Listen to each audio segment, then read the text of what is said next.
desconfianza aprendida respecto a que hay una letra chica. Y eso ha sido parte del debate, lo puede corroborar también Mario, dentro del debate tanto de críticas oficialistas como también de oposición, de que muchas veces la comunicación es grandilocuente, dice, mira, esto vamos a lograr como para poder, entre comillas, quedar bien, pero eso es de corto plazo, porque a las 2 semanas se nota que venía con un detalle, con una nota al pie, y esa nota al pie venía con otra nota al pie, y al final la gente dice, pero ¿cómo? No me habían comunicado A, y al final termina siendo A, B, C, D, E, y termina una letra chica por abajo. Entonces, mientras comuniquemos, mejor. Y en eso nosotros podemos contribuir, pero reconozcamos que la principal atribución dentro de un gobierno presidencialista como el nuestro la tiene el Poder Ejecutivo. La tienen también las municipalidades. Entonces ahí es central lo que las autoridades, tanto locales y obviamente a nivel nacional, puedan entregar como seguridad. Felipe, fíjese, doctor, que ayer hablaba con varios directores de hospitales que me decían que el reconvertir camas, que el instalar más ventiladores, el instalar más camas UCI ha sido una tarea titánica de los centros asistenciales. Pero los tres concordaban que esa no era la solución. Que no se pueden estar importando 100 ventiladores más, 200 más, 300, después ya no van a haber médicos para poder ejecutar la tarea. O sea, que ahí no se gana la pelea. Traspasarle a la gente que es demasiado importante el tema de la cuarentena y el de bajar la curva, porque en el hospital, claro, se hace lo imposible, se desviven los médicos, los profesionales, hay cada vez más ventiladores, hay cada vez más equipos trabajando, pero ahí no está el triunfo, el éxito, ¿no es cierto?, de ganar la pandemia, ¿no?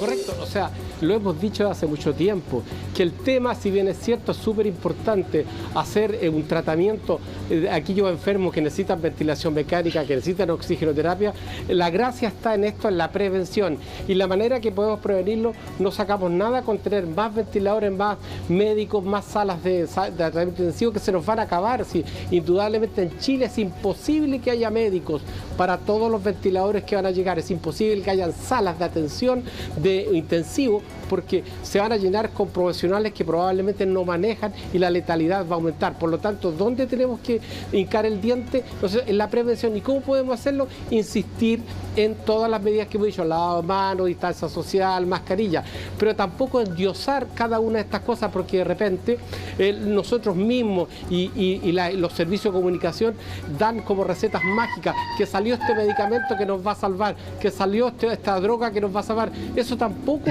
a veces da una señal de verdad. ¿Por qué? Porque la gente se confía y dice, que ya salió la dexametasona y nos va a salvar a todos. Lo que tenemos que entender que en este momento la única medida que podemos hacer para acabar con esta pandemia, o por lo menos hacer que se muera menos gente y llegue menos a los hospitales, es que la gente se quede en casa, arreglar todos los problemas los políticos, que se coloquen rápidamente de acuerdo para que llegue el dinero, la ayuda económica a aquellos que lo necesitan. Pero yo en ese sentido yo sería también enérgico. A mí, yo, igual que el señor Jackson, no me gustan las cosas militares y los carabineros en las calles, ¿no es cierto?, con una fusil en la mano, pero creo que hay cierto porcentaje de la población que necesita una mano firme, que no salga cuando lo necesita, aquellos que hacen las fiestas, aquellos que viajan en helicóptero. O sea, a nivel de todo eso se necesita hacer. Aquí no hay que aparecer como buena gente tampoco en el sentido de ser políticamente correcto, sino hay que decir la verdad. Y la verdad es, ¿cómo podemos arreglar esto? Haciendo atención primaria. Si bien es cierto, no sirven las carpas a grande para atender a la gente de buena manera, si lamentablemente eso es lo que tenemos que usarlo y ojalá lo podamos solucionar. Pero es una solución. Ojalá tuviéramos hospitales, pero no los vamos a tener antes de 5 años. Por lo tanto, ¿qué podemos hacer? Seguir insistiendo que la gente se quede en casa, que se lave las manos, que use las mascarillas y el máximo de atención a nivel de todos los niveles, oxigenoterapia donde podamos, atención hospitalaria donde haya necesario, pero cada uno de los estamentos arregla un pedacito del problema. El gran problema está antes que lleguen a los hospitales. ¿Cómo poder, es una pregunta compleja, Juan Carlos, que seguramente usted no tiene hoy día la capacidad, porque la vamos a tener quizás en un año más, de poder leer muy bien lo que pasó? Pero hoy día, ¿cuánto nos jugó en contra esto de intentar abrir un mall, de que volvieran los funcionarios públicos, de que estuviéramos buscando fecha para la vuelta a clase? Ese pequeño paréntesis que hubo, que además fue corto, de la nueva, ¿cuánto nos jugó en contra realmente su juicio? Yo creo que evidentemente no ayudó.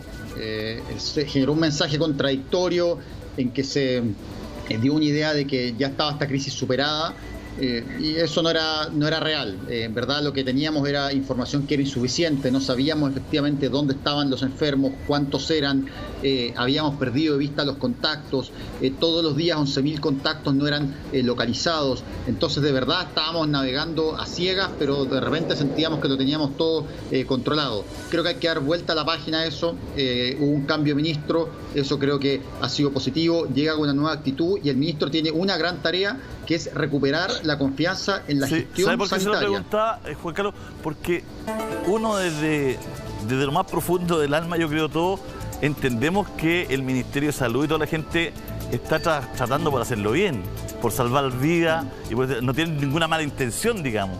Entonces, hubo una lectura mala, teníamos menos información, el ministro dice en algún momento el castillo de naipes se nos vino abajo, hubo un impulso quizás por reactivar la economía antes de tener cifras un poco más generales, más largas. ¿Cómo, usted como especialista en esto, digamos, por eso lo pregunto, nos apresuramos? O sea, yo no sé evidentemente cuál es la interna de cuál fue la discusión política que hubo. También, como tú, tiendo a pensar que no hubo malas intenciones, pero sí creo que Chile tomó decisiones que eran las decisiones que habría podido tomar un país como Corea, con información muy precisa, sabiendo que estaba tomando muchos exámenes, que sabía exactamente dónde estaban los enfermos. Y la verdad que progresivamente, ya en abril, mayo, el tiempo de entrega de los exámenes se fue prolongando. Y hoy en día, de hecho, 35% de los pacientes reciben su examen después de 14 días.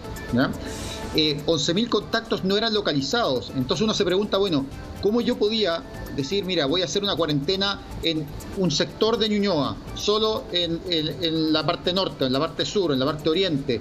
Ese tipo de cuarentenas, que no eran en sí una idea loca, una idea absolutamente irracional, tenían cierta racionalidad, pero para hacer ese tipo de cuarentenas yo tenía que tener información muy precisa.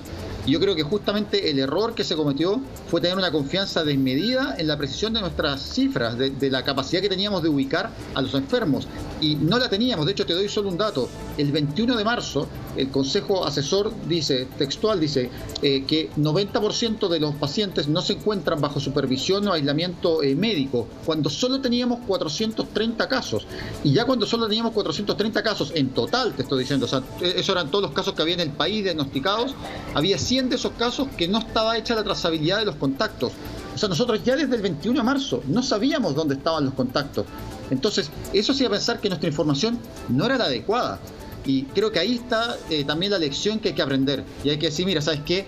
No se hizo la pega adecuada de trazar a los contactos, se perdió muy rápidamente esto, tenemos que recuperar. Y acá ya no sirve hablar de cuántos exámenes estamos tomando, acá sirve hablar de cuántos exámenes entregamos a tiempo. Si a alguien se le toma un examen y se lo entrega en 2 semanas, eso no sirve, ¿saben qué? Mejor ni me informen ese dato.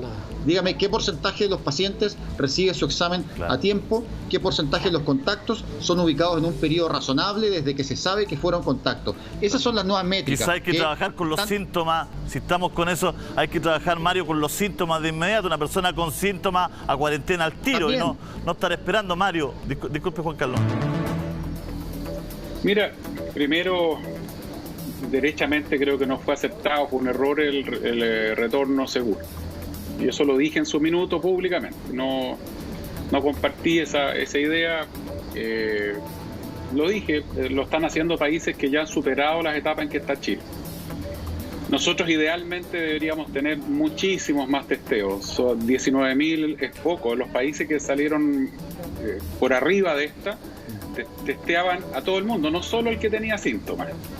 Pero se están tomando las medidas. Hay 7 laboratorios que deberían ingresar ahora a la red, que son laboratorios de universidades. Debería ingresar el laboratorio del Servicio Agrícola y Ganadero, hasta el del SAC. ¿Sí? Sí, le quería dar la palabra a Giorgio, que tengo que irme a un corte. Giorgio, ¿concuerda con esto de los síntomas, esto de quizás trabajar más? Sí. O sea, absolutamente. Y lo que dice el doctor Said es bien categórico y no tendría nada que agregar. Además, Es difícil polemizar con el diputado Desbordes porque es una persona muy ponderada dentro de su sector, a diferencia quizás de otros parlamentarios y parlamentarias, pero porque él también lo dijo en su momento y creo que tiene la fuerza, y yo se la reconozco, y la valentía de a veces criticar a su gobierno como por las cosas que tienen que ver con lo que se levantan alertas. Yo lo que sí tengo como duda es cómo hibernan las pymes. Lo dijo también Mario, hay muchas pymes que no están hoy día teniendo, o personas que trabajan por cuenta propia, etcétera, que no tienen los medios, que no tienen, por ejemplo, el acceso al FOGAPE, y que van a tener que endeudarse. Entonces, dos problemas de mediano plazo que me gustaría dejar instalados, y después, uno es el endeudamiento. ¿Cómo nos hacemos cargo de la deuda que va a empezar a adquirir las familias chilenas por sostenerse en esta cuarentena sin tener acceso a los subsidios? Y dos, ¿cómo preparamos capacidad instalada para producir vacunas? Chile hoy día no es capaz de producir vacunas, se están hoy día haciendo muchos test, pero cuando tengamos la fórmula no vamos a tener cómo producirla. Entonces hoy podemos empezar a generar la capacidad instalada en laboratorios para que cuando llegue la fórmula, tener una forma de producir las vacunas